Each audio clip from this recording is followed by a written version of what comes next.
स्वागत है आप सभी का। नमस्कार, मैं हूं आपके साथ प्रीति सिंह। आप देख रहे हैं खबर दोपहर। शुरुआत इस वक्त की सुर्खियों के साथ। 2019 लोकसभा चुनाव पर विचार विमर्श के लिए निर्वाचन आयोग की सर्वदलीय बैठक जारी। मतदाता सूची में पारदर्शिता और ईवीएम समेत चुनाव सुधार के अहम मुद्दों पर चर्चा। 7 राष्ट्रीय और कई क्षेत्रीय दलों के प्रतिनिधि शामिल।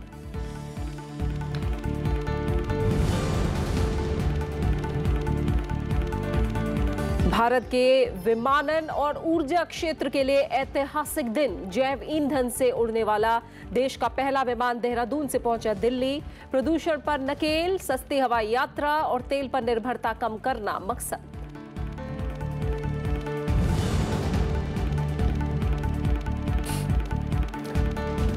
मेघालय के मुख्यमंत्री और एनपीपी के अध्यक्ष कोनराड संगमा ने जीता दक्षिण तुरा विधानसभा सीट।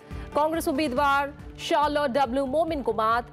प्रधानमंत्री ने जीत पर दी बधाई।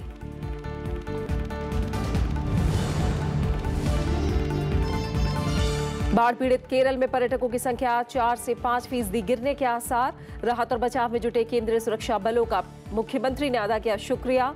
मौसम विभाग के मुताबिक दक्षिण भारत के 40% जिलों में सामान्य से कम बारिश।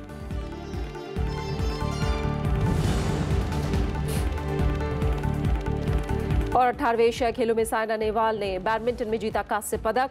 फाइनल में पहुंची पीवी सिंधु। अब तक भारत की झोली में 37 पदक।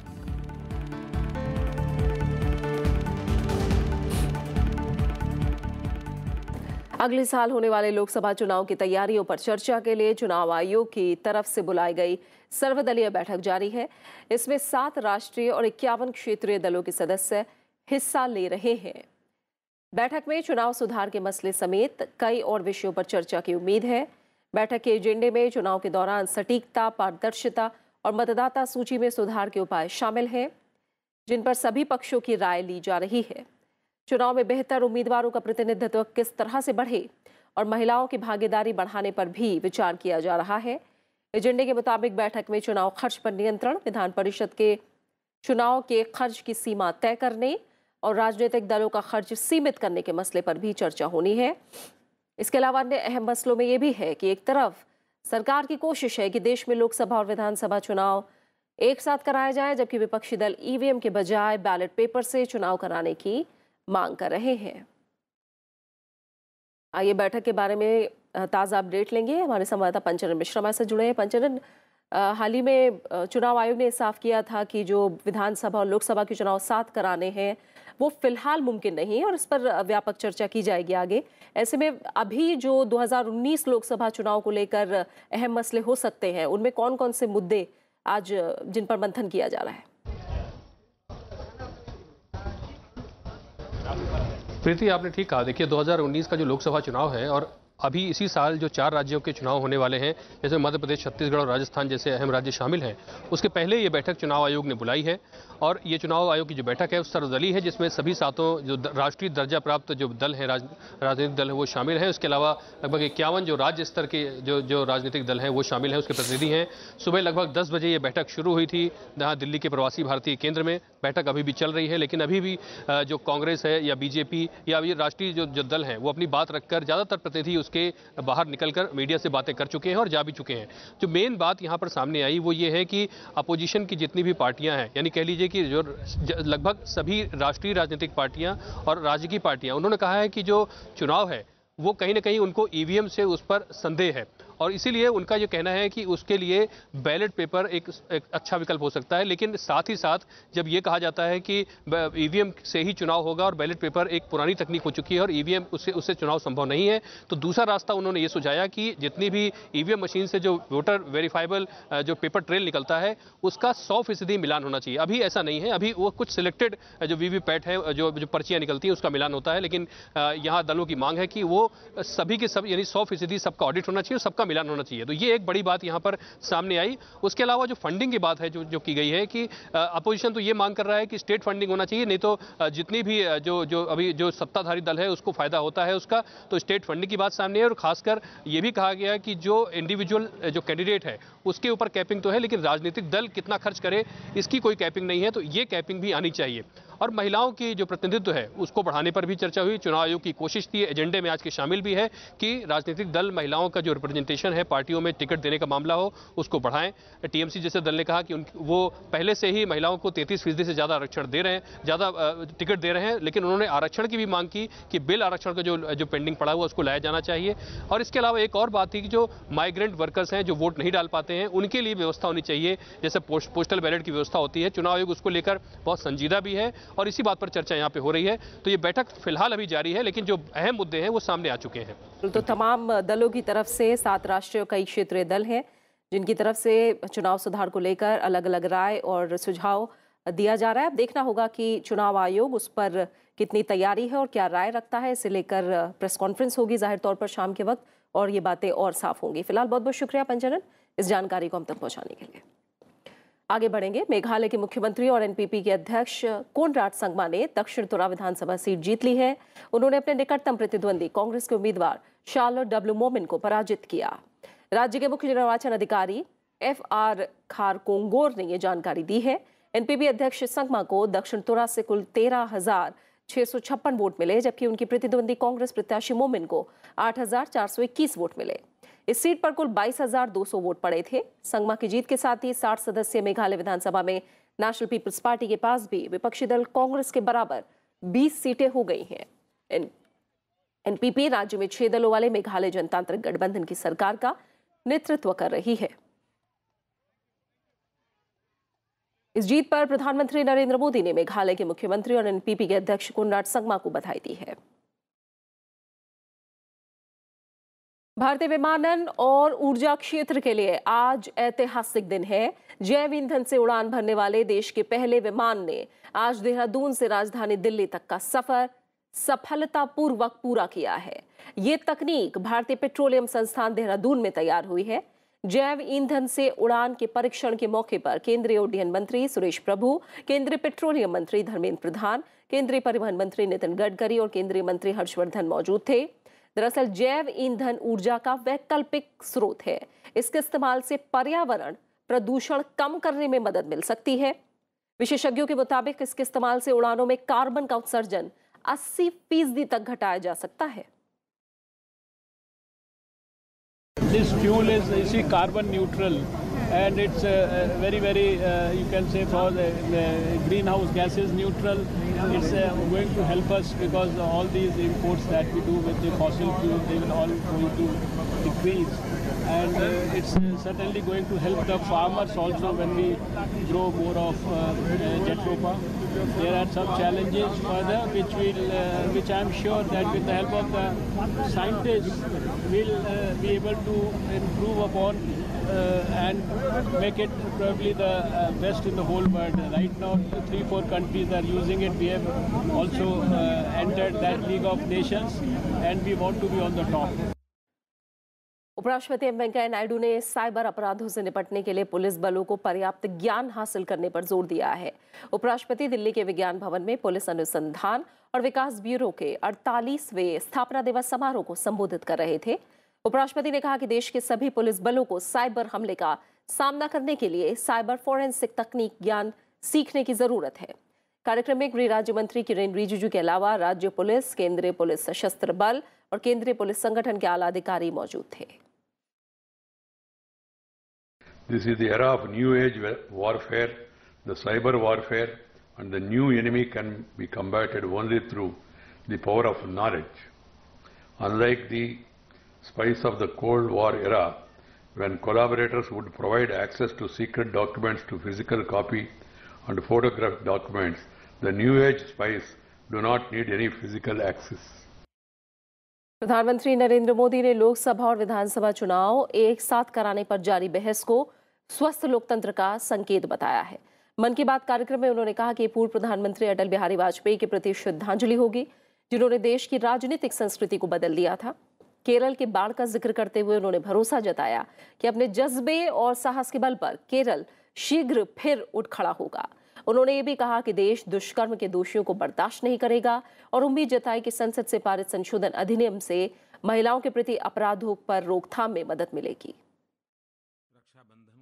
प्रधानमंत्री नरेंद्र मोदी ने मन की बात कार्यक्रम के 47वें संस्करण में रक्षाबंधन और आने वाले जन्माष्टमी के पर्व की शुभकामनाएं दी। गोविंदा गोविंदा के जय घोष से गूंजने वाला है। भगवान कृष्ण के रंग में रंगकर झूमने का सहज आनंद अलग ही होता है। प्रधानमंत्री ने केरल में आई भीषण बाढ़ का जिक्र करते हुए कहा कि आज इन कठिन परिस्थितियों में पूरा देश केरल के साथ खड़ा है।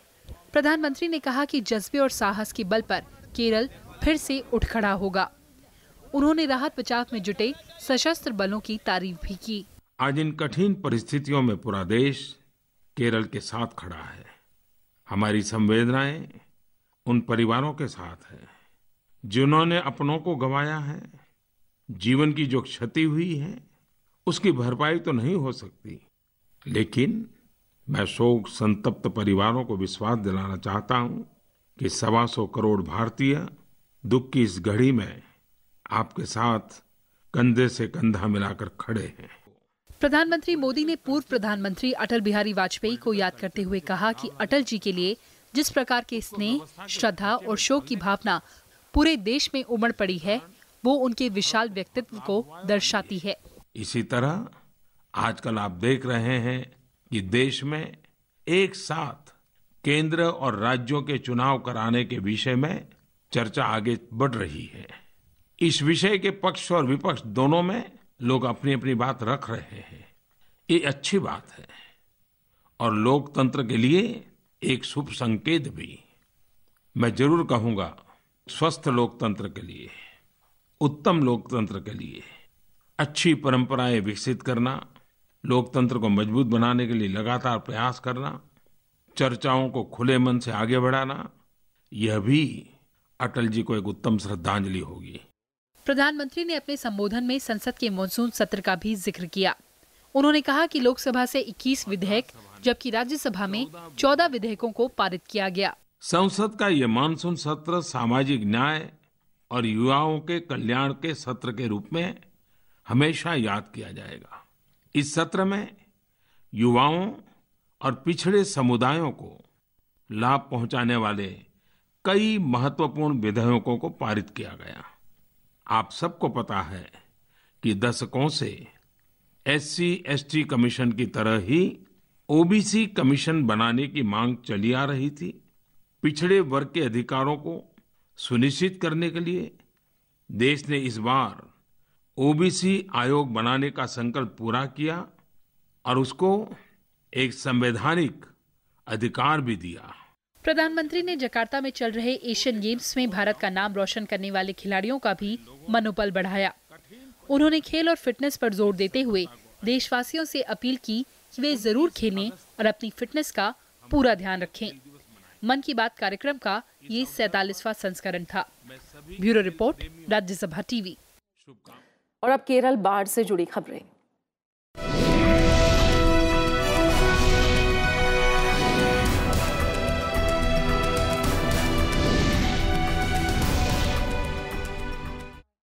केरल में बाढ़ की वजह से मरने वालों की तादाद 302 हो गई है और 4 लाख लोग अभी भी राहत शिविरों में हैं। कई जिलों में सफाई का काम पूरा होने के बाद लोगों ने शिविरों से अपने घर जाना शुरू कर दिया है। बाढ़ का पानी कम होने से लोगों के घर के आसपास मिट्टी और मलबा जमा हो गया है। मुख्यमंत्री पिनराई विजयन ने राज्य के पुनर्निर्माण के लिए मलयाली लोगों से 1 महीने का वेतन दान देने का आग्रह किया है। केरल के मत्स्य पालन मंत्री ने बताया है कि मछुआरों ने बाढ़ के दौरान 65,000 लोगों को बचाने का काम किया। केरल के मुख्यमंत्री पिनराई विजयन ने उन केंद्रीय सुरक्षा बलों को धन्यवाद दिया जिन्होंने बाढ़ के दौरान राज्य के लोगों के लिए राहत कार्य चलाया। मुख्यमंत्री ने तिरुवनंतपुरम में एक फेयरवेल प्रोग्राम का आयोजन करके बाढ़ पीड़ितों के बचाव कार्य में योगदान देने वाले केंद्रीय सुरक्षा बलों की सराहना की। कांग्रेस अध्यक्ष राहुल गांधी कल से 2 दिन के लिए केरल के बाढ़ पीड़ित इलाकों का दौरा करेंगे। राहुल गांधी 28 अगस्त को चेंगन्नूर, आलपुझा और अंगमाली का दौरा करेंगे। 29 अगस्त को राहुल गांधी वायनाड जिले का दौरा करेंगे। बाढ़ की त्रासदी से उबरने की कोशिश कर रहे केरल में पर्यटन को तगड़ा झटका लग सकता है, जो इस राज्य की अर्थव्यवस्था की रीढ़ है। पर्यटन विभाग के मुताबिक पर्यटन में 4 से 5% तक की कमी आ सकती है। पर्यटन क्षेत्र केरल की अर्थव्यवस्था का एक प्रमुख अंग है। देश का सबसे व्यस्त एयरपोर्ट पिछले 10 दिनों से बंद है। 16 अगस्त से बंद कोच्चि एयरपोर्ट के 29 अगस्त तक शुरू होने की उम्मीद है। कोच्चि और एर्नाकुलम में 2 हफ्ते तक पानी में ये डूबे रहे और इन 2 जिलों से पूरे राज्य का 52% पर्यटन उद्योग चलता है। केरल में 1924 के बाद की ये सबसे भयावह बाढ़ आई है।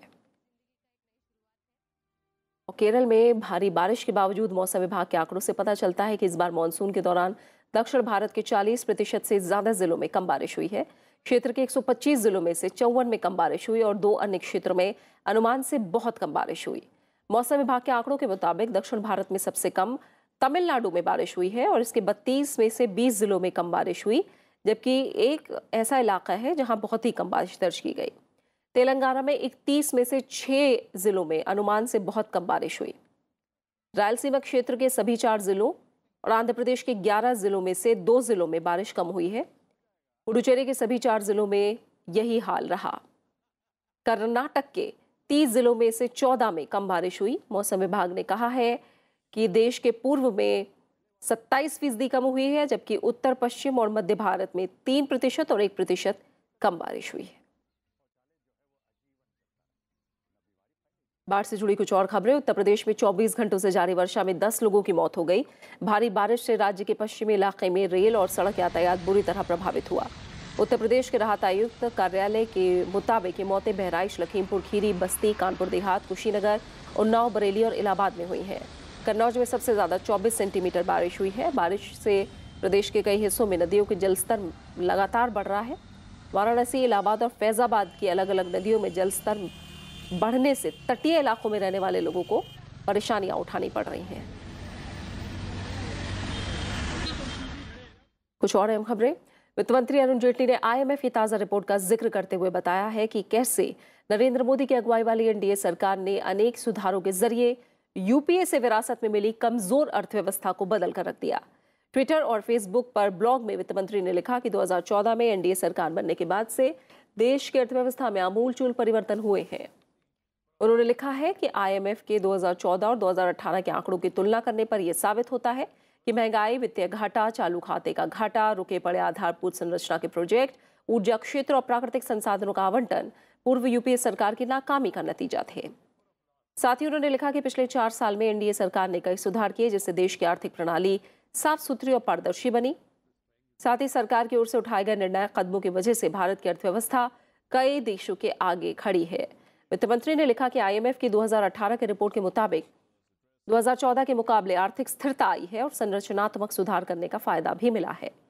नवंबर 2016 में नकदी को लेकर उठाए गए कदम और जुलाई 2017 में जीएसटी लागू करने से आर्थिक वृद्धि दर में कमी आई, लेकिन अब निवेश बढ़ने से गति तेज हुई है और इसकी भरपाई हो रही है।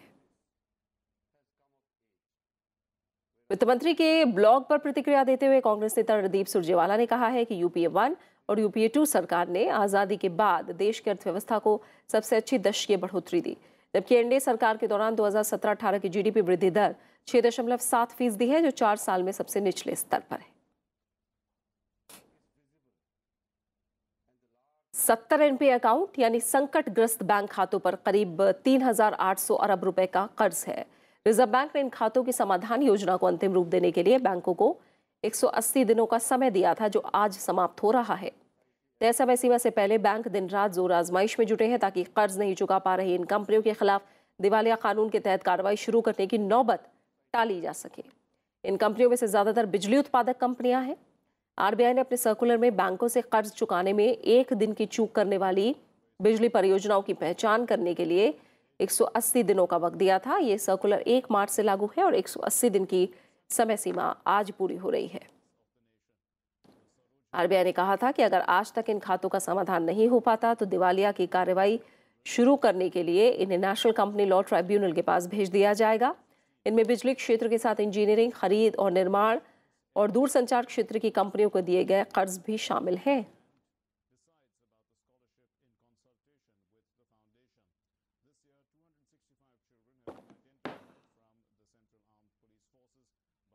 तमिलनाडु में डीएमके के कार्यकारी अध्यक्ष एमके स्टालिन ने कल चेन्नई में पार्टी मुख्यालय अन्ना अरिवल्यम में पार्टी अध्यक्ष पद के लिए अपना नामांकन पत्र दाखिल कर दिया।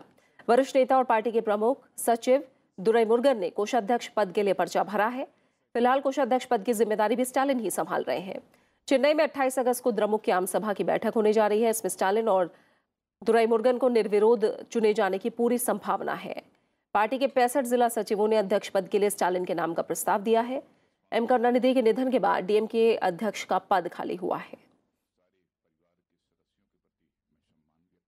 महात्मा गांधी की 150वीं जयंती को लेकर रेलवे भी तैयारियों में जुट गया है। इस मौके पर ट्रेन के हर कोच को राष्ट्रीय ध्वज तिरंगे से सजाया जाएगा।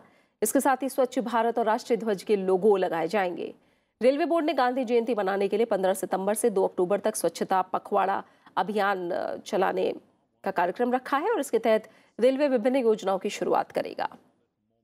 रेलवे ने महात्मा गांधी के साथ खास संबंध रखने वाले कुल 43 स्टेशनों को चुना है। सभी स्टेशनों को थीम आधारित पेंटिंग करने के लिए कहा गया है।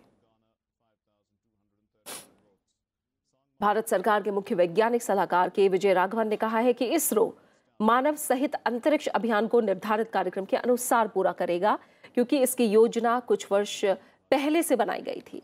विजय राघवन ने कहा कि अंतरिक्ष में मानवयुक्त यान भेजना चुनौतीपूर्ण है, लेकिन इस मिशन के लिए उपयोग में आने वाली सभी तकनीकी जानकारी उपलब्ध है। प्रधानमंत्री नरेंद्र मोदी ने 72वें स्वतंत्रता दिवस पर लाल किले की प्राचीर से कहा था कि 2022 तक गगनयान के जरिए अंतरिक्ष में भारतीय यात्री को भेजा जाएगा।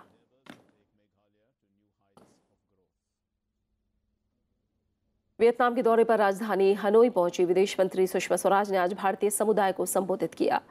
इस मौके पर उन्होंने दोनों देशों के बीच बेहतर होते रिश्तों का जिक्र किया। विदेश मंत्री ने कहा कि दोनों देशों के बीच व्यापार में इजाफा हुआ है। बीती रात वियतनाम की राजधानी हनोई पहुंचने पर राजदूत पी हरीश, भारतीय बच्चों और वियतनाम के विदेश मंत्रालय के वरिष्ठ अधिकारियों ने विदेश मंत्री सुषमा स्वराज की अगवानी की।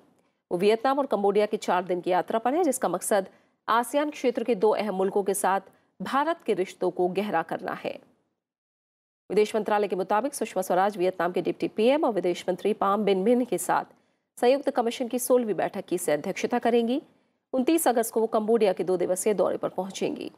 कंबोडिया दौरे पर सुषमा स्वराज अपने कंबोडियाई समकक्ष के साथ क्षेत्रीय और द्विपक्षीय मुद्दों पर विस्तार से चर्चा करेंगी। जब अभी जिसका जिक्र किया हमारे हरीश जी ने कि 2016 में जब प्रधानमंत्री मोदी जी की यहाँ यात्रा हुई थी, तब से एक नई नींव पड़ी थी संबंधों में। लेकिन उसके बाद बहुत हाई लेवल विजिट्स हुई, बहुत ज़्यादा हाई लेवल विजिट्स। राष्ट्रपति आए, प्रधानमंत्री आए। अभी जो आसियान की समिट हुई थी जिसमें 10 देशों के नेता आए, वहाँ वियतनाम से प्रतिनिधित्व हुआ। तो ये संबंध इतने ज़्यादा बढ़ते जा रहे हैं, व्यापार की दृष्टि से इतने ज़्यादा बढ़ते जा रहे हैं, सांस्कृतिक दृष्टि से पुराने बने हुए हैं। लेकिन ये जो हमारा आईसीसीआर का कल्चरल सेंटर है, जिसको हमने विवेकानंद सेंटर का नाम दिया है, जब से हमारे नए डायरेक्टर आए हैं, मुझे हरीश जी बता रहे थे कि वो भी बहुत ही ज़्यादा तीव्र गति से और बहुत ही सक्रियता से यहाँ काम करते हुए उन संबंधों को बढ़ाने का काम कर रहे हैं। भारत और पाकिस्तान बुधवार को लाहौर में सिंधु जल संधि के विभिन्न आयामों पर बातचीत करेंगे। भारत के सिंधु जल आयुक्त पीके सक्सेना कि बुधवार को उनके पाकिस्तानी समकक्ष सैयद मेहर अली शाह के साथ 2 दिवसीय बातचीत के लिए आज इस्लामाबाद पहुंचने की उम्मीद है। भारत पाकिस्तान के स्थायी सिंधु आयोग की पिछली बैठक इस साल मार्च में दिल्ली में आयोजित की गई थी। इस दौरान दोनों पक्षों ने 1960 की सिंधु जल संधि के तहत जल बहाव और इस्तेमाल किए जाने वाले पानी की मात्रा पर ब्यौरा साझा किया था। और अब बात एशियाई खेलों की।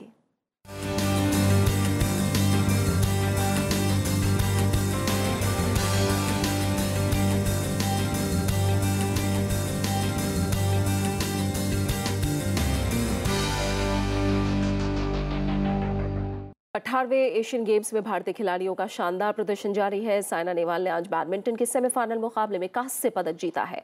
साइना को चीनी ताइपे की ताई ह्यूयिंग ने 21-17, 21-14 से शिकस्त दी। वहीं पीवी सिंधु ने महिला बैडमिंटन सिंगल्स के फाइनल में पहुंचकर इतिहास रच दिया है। सिंधु ने सेमीफाइनल में जापान के अकाने यामागुची को कड़े मुकाबले में 21-17, 15, 21, 21-10 से मात दी। फवाद मिर्जा ने रजत पदक जीतकर एशियाई खेलों की घुड़सवारी प्रतियोगिता में पिछले 36 साल में व्यक्तिगत पदक पाने वाले अब वो पहले भारतीय बनने का गौरव हासिल किया। इसके अलावा फवाद, जितेंद्र सिंह, आकाश मलिक और राकेश कुमार टीम स्पर्धा में दूसरे स्थान पर रहे और टीम ने रजत पदक हासिल किया। भारतीय एथलीटों ने शानदार प्रदर्शन किया है। हिमा दास और मोहम्मद अनस ने 400 मीटर फाइनल में अपनी अपनी स्पर्धा में रजत जीता, तो वहीं दुती चंद ने 100 मीटर फाइनल में सिल्वर अपने नाम किया। एशियन गेम्स में ब्रिज खेल को पहली बार शामिल किया गया है, जिसमें भारत ने 2 कांस्य पदक हासिल किए। ब्रिज में भारत की पुरुष टीम और मिक्स टीम ने कांस्य पदक जीता। एशियन गेम्स में अब तक भारत की झोली में 7 स्वर्ण पदक, 10 रजत और 20 कांस्य पदक है। एक नजर एशियाई खेलों की पदक तालिका की मौजूदा स्थिति पर। और इसी के साथ फिलहाल खबर दोपहर में इतना ही। जाते जाते एक नजर डालिए देश भर में मौसम के हाल पर। नमस्कार।